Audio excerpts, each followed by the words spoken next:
My husband bought baby clothes. But we don't have a child. And that's when I realized I might not be the only woman in his life. But I was wrong. He didn't just have an affair. He had another wife, 2 kids, and a plan that could have gotten me killed. I never thought the man who vowed to love me forever would be living a complete lie right under my nose.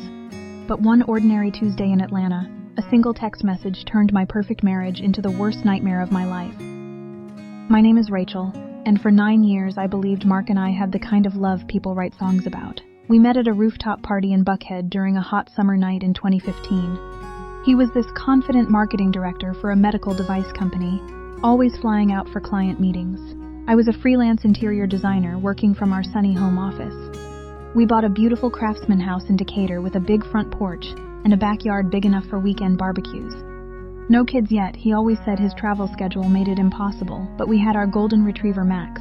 Sunday morning coffee runs to the little cafe on Church Street, and date nights at the Fox Theater. Life felt safe, predictable, mine. Lately though, something felt off. Mark's trips to Orlando kept stretching longer. Big client pitch, he'd say, kissing my forehead before grabbing his suitcase. He started keeping his phone face down on the counter. The new cologne he wore smelled sharp and unfamiliar, like it belonged to someone else. One night I woke up at 2 a.m. to his phone buzzing on the nightstand. The screen flashed office.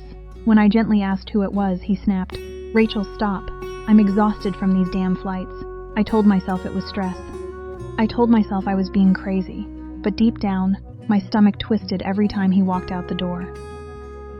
The little things piled up like bricks on my chest. A charge on our joint card for $187 at a baby boutique in Winter Park, Florida. He laughed it off. "Team baby shower gift, babe.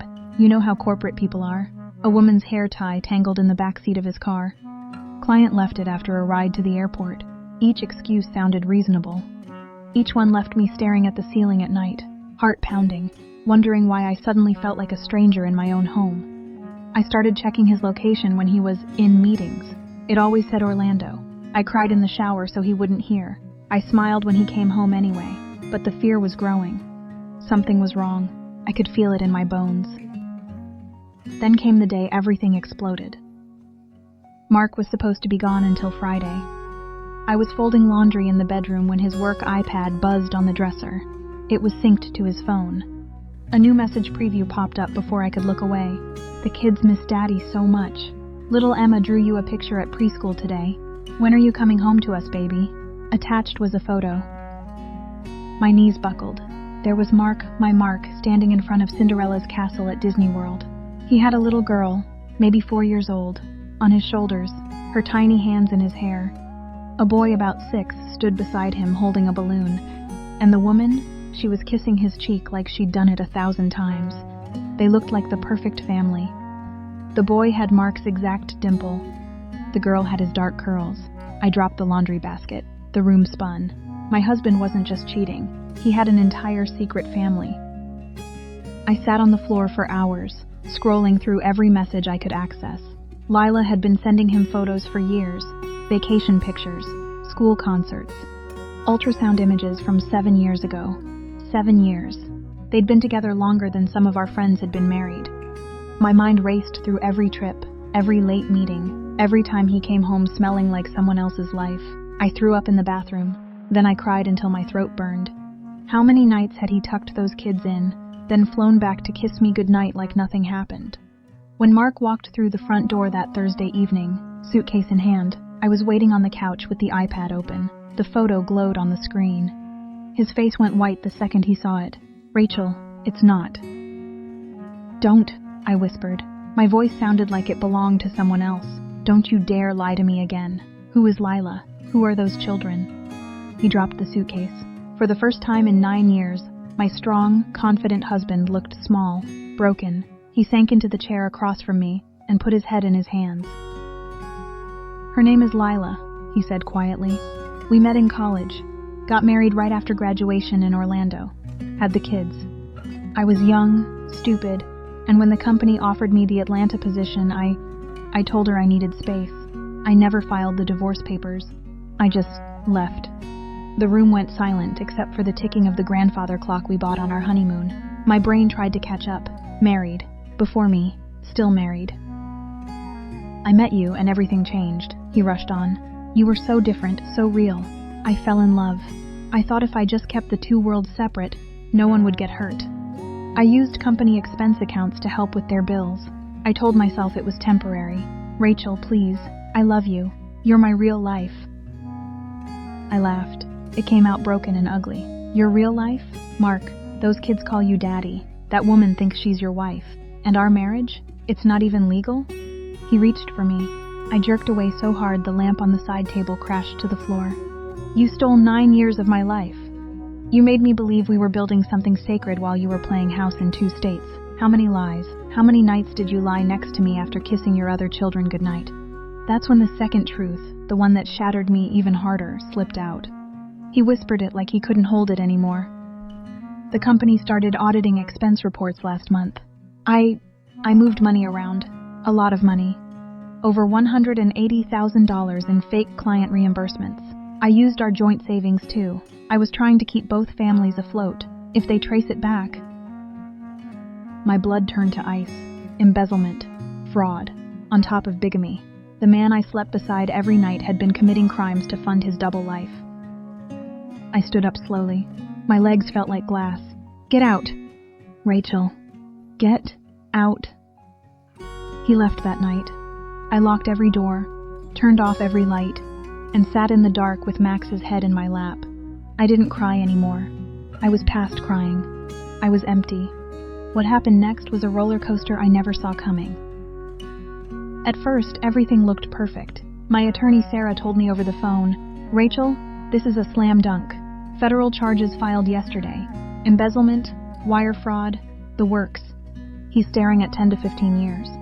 You'll keep the house, the equity, and walk away with at least $200,000 from the company settlement. I actually laughed out loud for the first time in weeks. I poured myself a glass of wine on the porch, Max at my feet, and whispered, finally, karma's here. But karma has a wicked sense of humor. 2 weeks later, Mark's high-priced defense lawyer from Peachtree Street dropped the first bomb.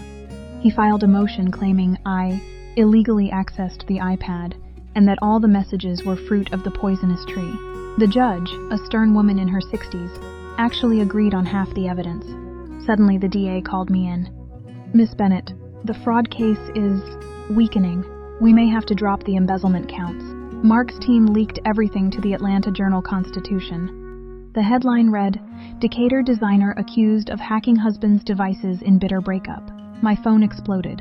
Old clients canceled. My own mother asked if I was sure I didn't know. I sat in my car outside the courthouse and cried so hard I couldn't drive. Everyone around me started whispering the same thing.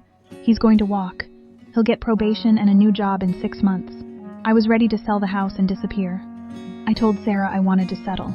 Just give me the damn house and let me go. That's when the second twist hit, the one nobody in that courtroom saw coming.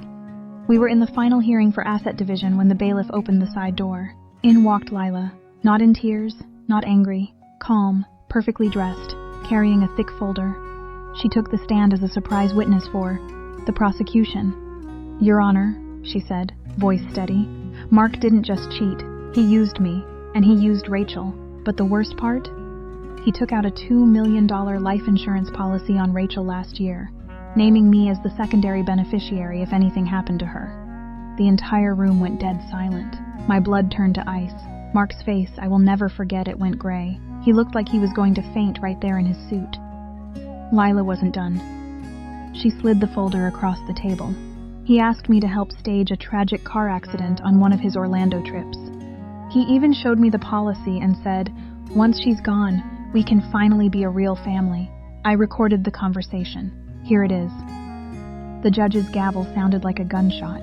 The DA stood up so fast his chair fell over. Within minutes, federal agents were in the hallway. Turns out the insurance company had already opened their own investigation after Lila tipped them off 2 days earlier. They found forged medical records, fake signatures in my name, and the final, jaw-dropping twist. Mark had been running the same scam on 3 other dead policies in Florida using stolen identities. The embezzlement wasn't just company money. It was seed money for an insurance fraud ring worth over $4 million. Mark was arrested right there in the courtroom. Handcuffs clicked on in front of the judge, the press, and me. His lawyer stood there with his mouth open like a fish. I watched my husband, the man I once loved, get walked out in shackles while cameras flashed. The case exploded overnight. Federal charges now included conspiracy to commit murder, insurance fraud, identity theft, and money laundering. Lila got full immunity for testifying, and the sweetest part? Because I had turned over the original iPad evidence and cooperated from day one, the insurance company classified me as a whistleblower. They wired me $275,000 reward money the day the plea deal was signed. Mark took 20 years in federal prison, no parole. He lost his professional license, both houses, every penny. The company gave me an additional confidential settlement so I could start my own design studio downtown Bennett Interiors. The sign went up last month.